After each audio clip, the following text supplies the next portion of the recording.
Gregorian calendar, January 16th, 2022. I'm going to continue from episode 0.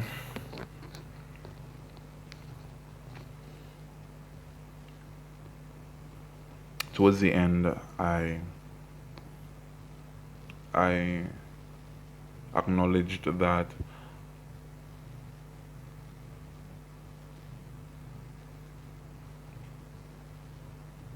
everyone engaging in spirituality, well, this current version of spirituality that claims freedom from the matrix and all these rubbing crystals together and burning incense and all this other nonsense, um opening chakras and whatnot. um this current version of spirituality is just you creating a larger cage for yourself. I said it's because if you watched episode 0, spirit is referencing air because of the origin of the word. So, so since now you're on a so-called spiritual journey, as you hear most of these people saying, you are all you are saying is that you are on a journey of air. You are on a journey that requires you to constantly acknowledge air, constantly acknowledge breath, right? Um, which makes sense because, sorry, which makes sense because that's why you see the majority of these people constantly inhaling some sort of smoke, constantly doing some sort of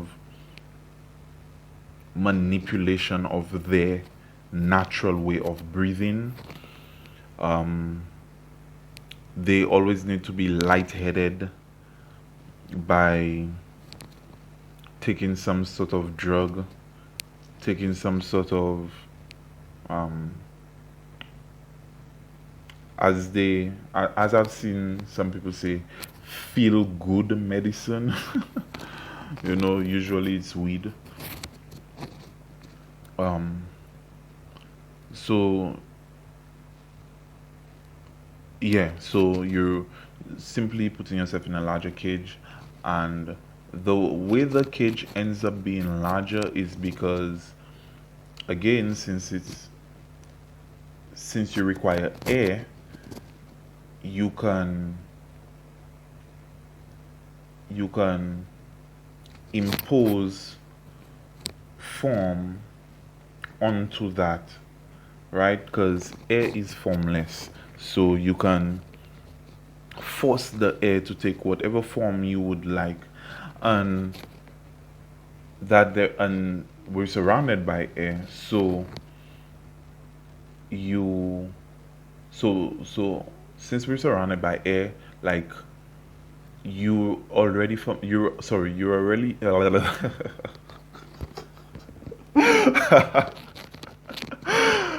already familiar with how air works, or how air expresses itself, you know, in your environment, right? And so you can expand that new cage, that new prison, as wide as you want it to be, because air will encapsulate, no, not encapsulate, air will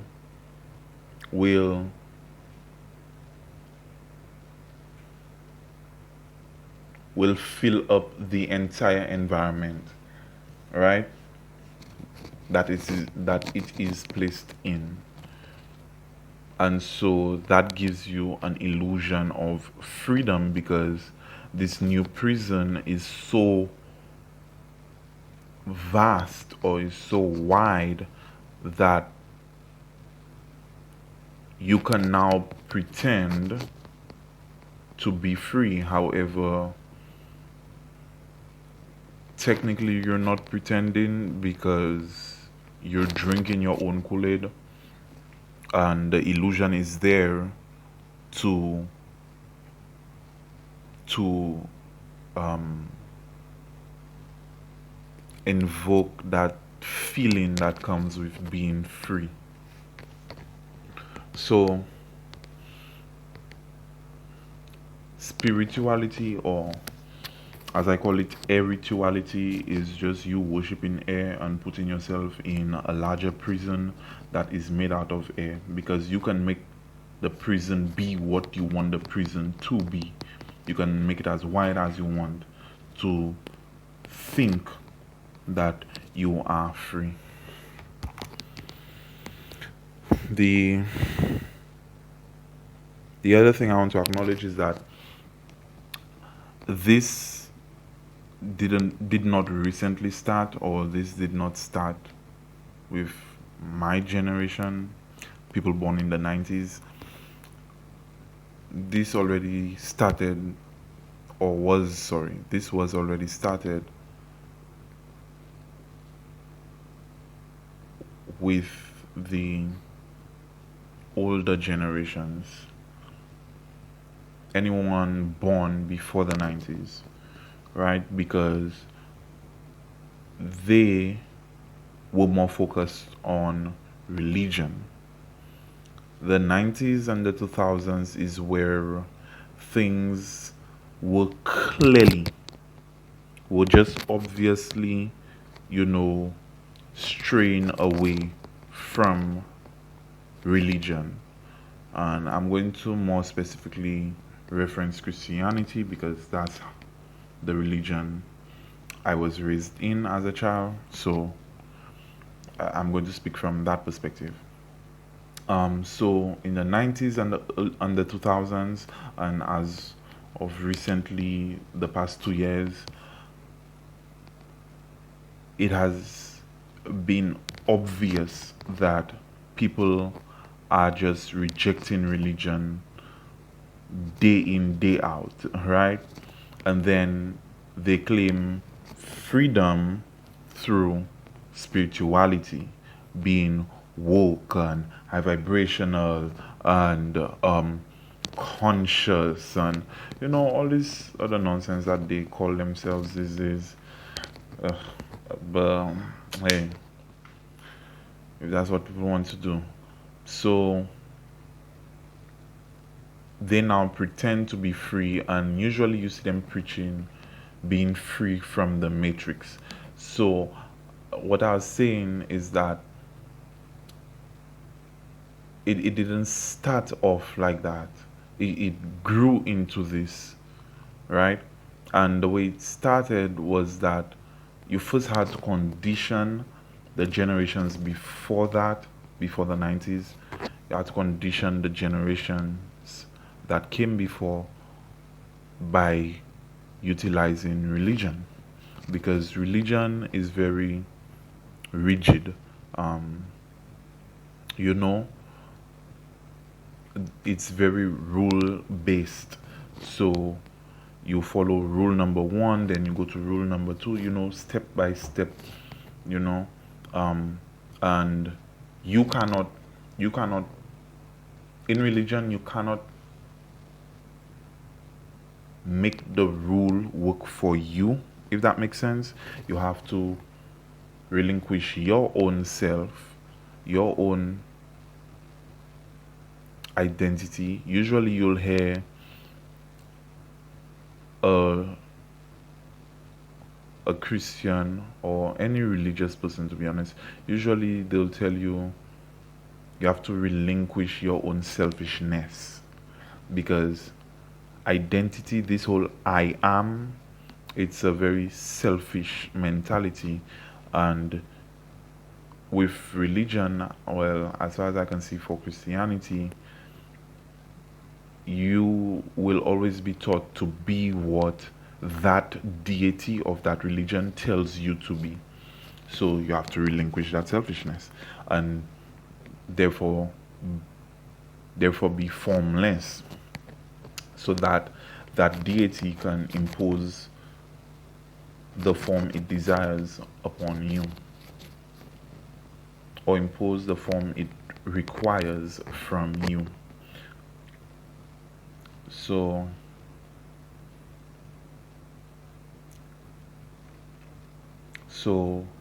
with these generations being conditioned through these rules and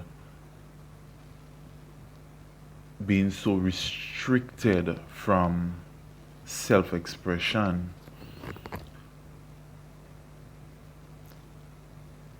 because if you did not follow those rules, you'd be reprimanded, you'd be punished in some way.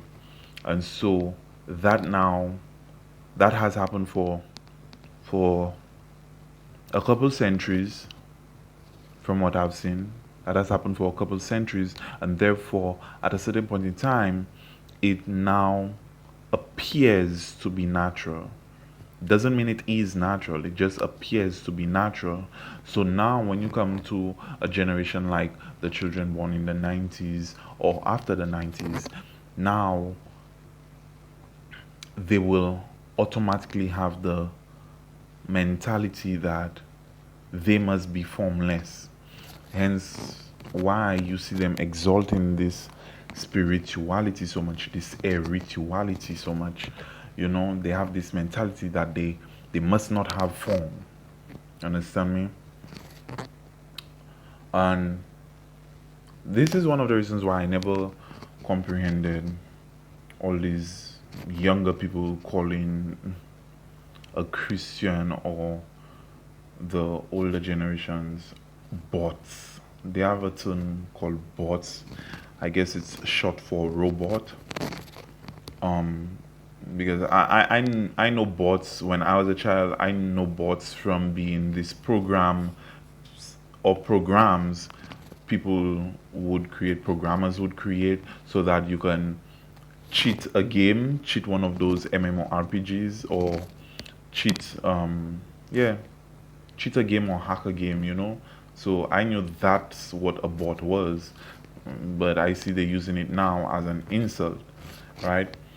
Or you'd see the spiritual people saying that the Bible is an allegory. The Bible is an allegory.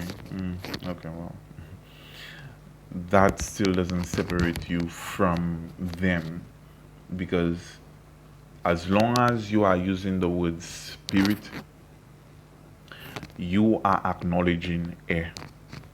And for Christians, I know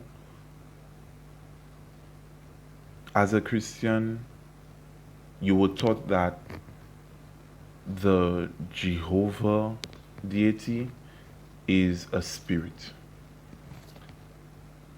That means he's air.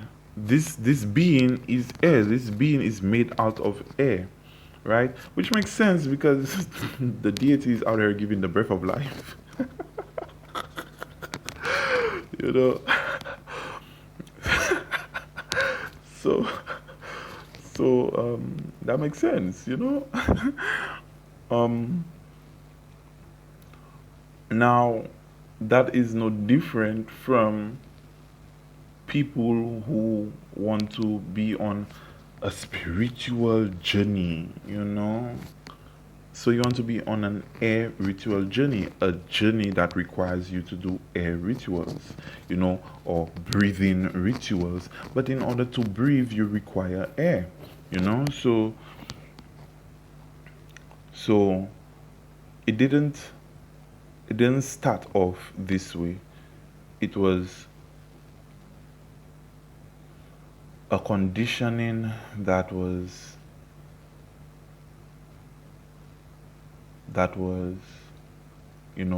imposed on what you'd call society to eventually reach this point. Now, the fact that it has reached this point you can kind of see,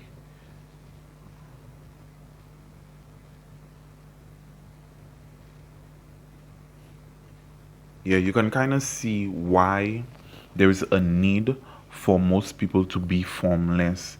Why there is a need, because air doesn't have form. You impose form on air.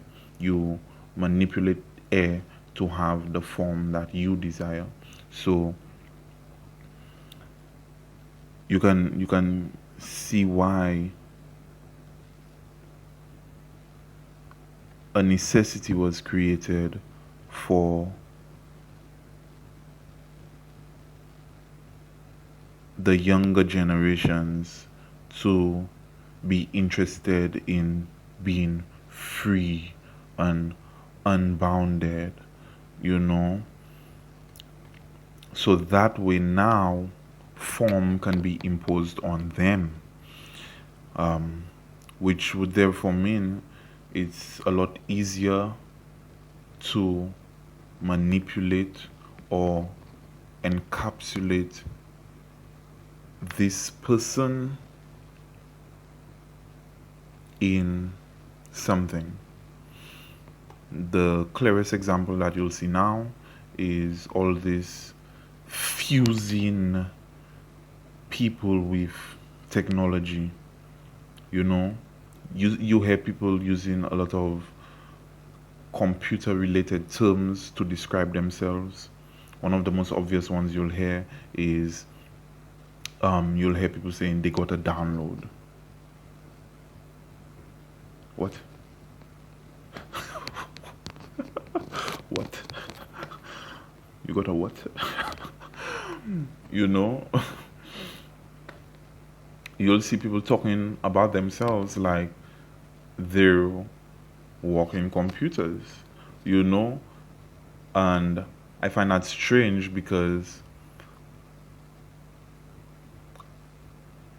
in school, at least in my school, we were taught that the computer was modeled after the human being. So the human being was used as a blueprint for what you call a computer nowadays. You feel me? So if that's the case, then why are the human beings speaking of themselves as if they're computers? Isn't that some ridiculous nonsense? That's ridiculous. That's ridiculous. Anyway, so since since all these spiritual people are out here worshiping air, being formless, because they all want to be free from the matrix. That's another illusion, by the way. This so-called freedom that these people are pretending to have from the matrix. The mere fact that you are using an obvious sign. The mere fact that you are even using the language that you are using, you are currently still in the matrix. You are not free. All you're doing is pretending to be free, and you keep using the word spirit, spirituality, spiritual. You keep using these words, but these are things designed to sustain this matrix. So, in other words, you are still sustaining yourself through this matrix, which therefore means you are not free from this matrix, yet they are constantly preaching and promoting to these naive listeners of theirs how, oh, this is what you must do to free yourself from the matrix. Excuse me, what? Negro, please. Anyway, um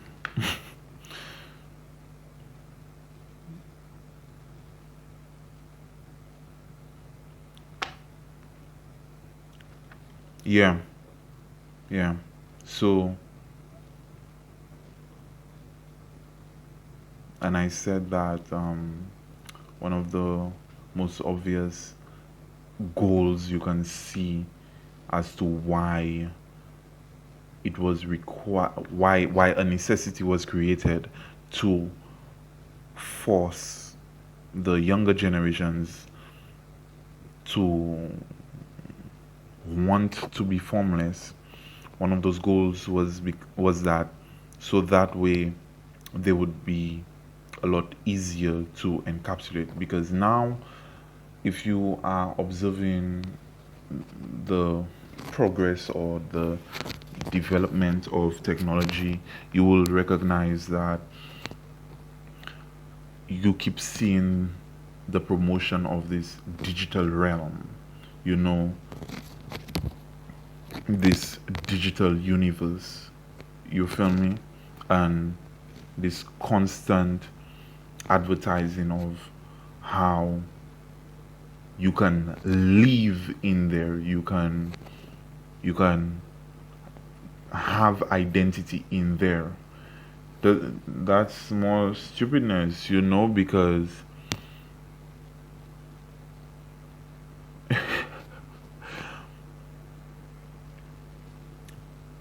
you barely even have identity in your physical form. And now you are being manipulated to needing a digital form. Isn't that stupidness? That is stupidness. No lie. That is some real stupidness. Anyway, my point is, stop being formless, stop worshipping air, and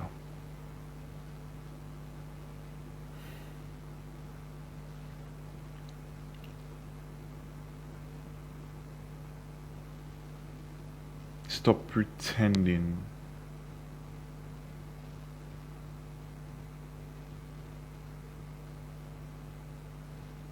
to have freedom. Stop pretending.